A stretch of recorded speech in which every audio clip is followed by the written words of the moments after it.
बेंगलोर में एक औरत थी जिसकी अचानक 1999 में मौत हो जाती है। उसकी बॉडी तो मिलती है लेकिन ये पता नहीं चल पाता है कि उसे आखिर मारा है तो मारा किसने है। लेकिन जिस तरह से वो औरत मरती है ठीक उसी तरह से कर्नाटका में 2007 में औरतें मरने लगती हैं और तकरीबन 3 महीने में 6 बॉडियां मिलती हैं। लेकिन कातिल का कोई भी पता नहीं चलता है कि आखिर मारा है तो इन्हें मारा किसने है और किस वजह से मारा है। उस टाइम 2007 में शाम के टाइम कर्नाटक में महिलाओं ने अपने घर से निकलना बंद कर दिया था। ऐसा लग रहा था कि जो किलर है वो पकड़ा ही नहीं जाएगा। लेकिन कातिल कितना भी शातिर क्यों ना हो वो कहीं ना कहीं कोई ना कोई कमी कर देता है और साइनाइड मलिका के साथ ऐसा ही हुआ। उन्होंने एक गलती कर दी जिसके कारण वो पकड़ी गई, जिसका नाम केडी केम्पम्मा था। उन्हें साइनाइड मलिका क्यों कहते हैं आगे की इस वीडियो में मैं आप लोगों को बताऊंगा। इनकी जो स्टोरी है वो बहुत ही ज़्यादा खतरनाक है। पूरे भारत में देखा जाए तो 1.4% केस इन्हीं के रिलेटेड हो रहे हैं। केम्पम्मा का जन्म 1970 में एक गरीब परिवार में हुआ था। केम्पम्मा के पिताजी बहुत ही ज़्यादा गरीब थे। वो दिहाड़ी मजदूरी कर अपने परिवार का खर्च चलाते थे। केम्पम्मा गरीबी से बहुत ही ज़्यादा तंग आ गई थी। उन्होंने सोचा था कि जब मैं बड़ी हो जाऊंगी तो किसी अमीर घर में शादी करूंगी। लेकिन होता क्या है, उनके पिताजी जो हैं वो अपने हिसाब से देखकर किसी गरीब घर में शादी कर देते हैं। लेकिन केम्पम्मा का जो हस्बैंड होता है वो बहुत ही ज़्यादा मेहनती होता है। शादी होने के बाद केम्पम्मा के 3 बच्चे हुए लेकिन उनके पति के पैसे से उनका घर नहीं चल पा रहा था। तो केम्पम्मा ने लोगों के घरों में झाड़ू पोछा करना शुरू कर दिया। एक दिन केम्पम्मा के दिमाग में एक आइडिया आया कि मैं जिन लोगों के घरों में काम करती हूँ वो लोग बहुत ही ज़्यादा अमीर हैं। अगर मैं उन लोगों के घरों से थोड़ा थोड़ा गोल्ड चुराऊंगी तो उन लोगों को इस बारे में कुछ भी पता नहीं चलेगा। और फिर केम्पम्मा ने जिन लोगों के घरों में वो काम करती थी उन लोगों के घरों से थोड़ा थोड़ा सोना चुराना शुरू कर दिया।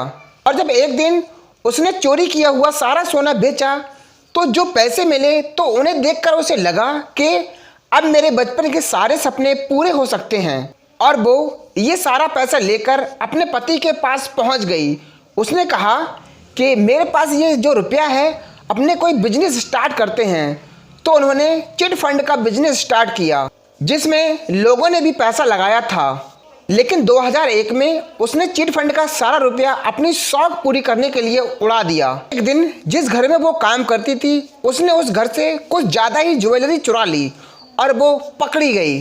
फिर उसे 6 महीने की सज़ा हुई। जिन लोगों ने चिट फंड में रुपया लगाया था वो लोग उसके पति के घर आते और उसे बहुत ही ज़्यादा टॉर्चर करते। उसकी जेल होने के बाद जिन लोगों ने चिट फंड में रुपया लगाया था वो लोग उसके घर आते और उसके पति को बहुत ही ज़्यादा परेशान करते।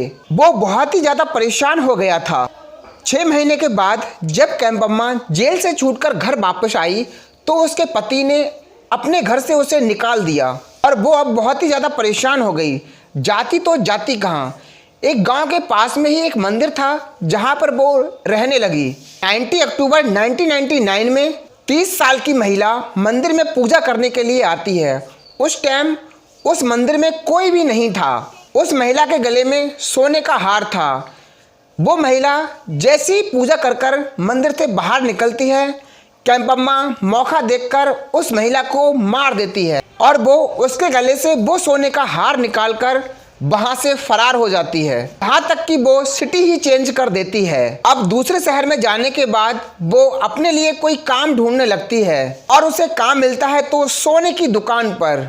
जब वो कुछ दिन उस सोने की दुकान पर काम करती है तो उसे सोने की अहमियत पता चलती है। उसे पता चलता है कि एक साइनाइड नाम का पदार्थ होता है जिससे सोना चमकाया जाता है और वो इसी साइनाइड से 2007 में 6 महिलाओं की जान लेती है और वो इसी साइनाइड से 6 महिलाओं को मार देती है। 2007 में फरवरी की बात है। एक महिला बहुत ही ज़्यादा परेशान होती है और वो मंदिर में पूजा करने के लिए आती है। तब वो उस महिला से मिलती है और बोलती है कि तुम्हारी सारी समस्याएं समाप्त हो जाएंगी, जो मैं तुमसे बोलती हूँ अगर तुमने वो किया तो। कैंपम्मा ने कहा कि मुझ पर माता आती हैं और जो मैं कहती हूँ वो पूरा हो जाता है। तो सामने वाली महिला बोलती है कि आखिर मुझे करना क्या होगा। कैंपम्मा बोलती है कि शादी में तुमने जो कपड़े पहने थे और जो कुछ भी शादी में अपनी तुमने पहना था वो सब कुछ पहनकर तुम्हें पूजा करने के लिए मंदिर में आना होगा और तुम्हें पूरे दिन कुछ खाना भी नहीं होगा। जो मैं तुमको अपने हाथों से खिलाऊंगी वो तुम्हें खाना होगा। वो महिला उसकी बातें मान लेती है और अगले दिन वो महिला ऐसा ही करती है।